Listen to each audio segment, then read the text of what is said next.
Your main task for today is to work on your coat of arms. In Google Classroom, you'll see this assignment on Monday. I gave you the planning form. I know you didn't have a whole lot of time to work on that, and so I suggested that you do that for homework. If you don't get that done, then you're going to need to do that first before you can work on the actual coat of arms. The sub has all of the templates that you can use for the coat of arms, and this is where you're going to actually draw what you want on it. So a couple of things for you to take note of. I've posted the directions in here for you. It has all the instructions on it, and it has a list of different colors and symbols, and you can click this link here and it'll take you to another link with a website that has a whole bunch of other symbols on there. Okay, and then this is what your final product should kind of look like. You'll have 3 different colors, 3 different symbols, and you'll explain them on your document.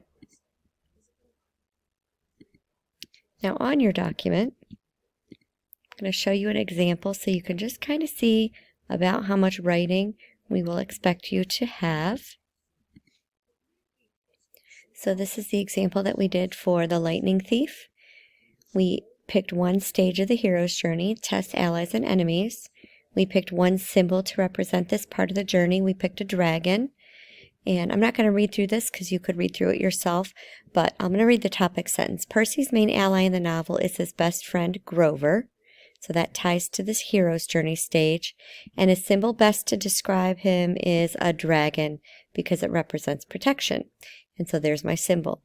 And then the rest of this is evidence that supports why I picked that symbol and how a dragon or how Grover exemplified some examples of protection for him in the book.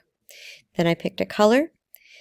The dragon symbol is blue because it represents truth and loyalty. And throughout my paragraph, I gave some evidence that supports when Grover showed truth and loyalty.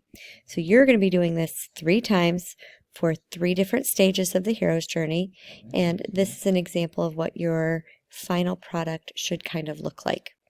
When you have this done and you have your coat of arms drawn, you're going to go to the link here for the Flipgrid and make a recording just explaining what your coat of arms looks like. So you can hold it up and then read the explanations from your document that kind of explain what your coat of arms symbols and colors mean.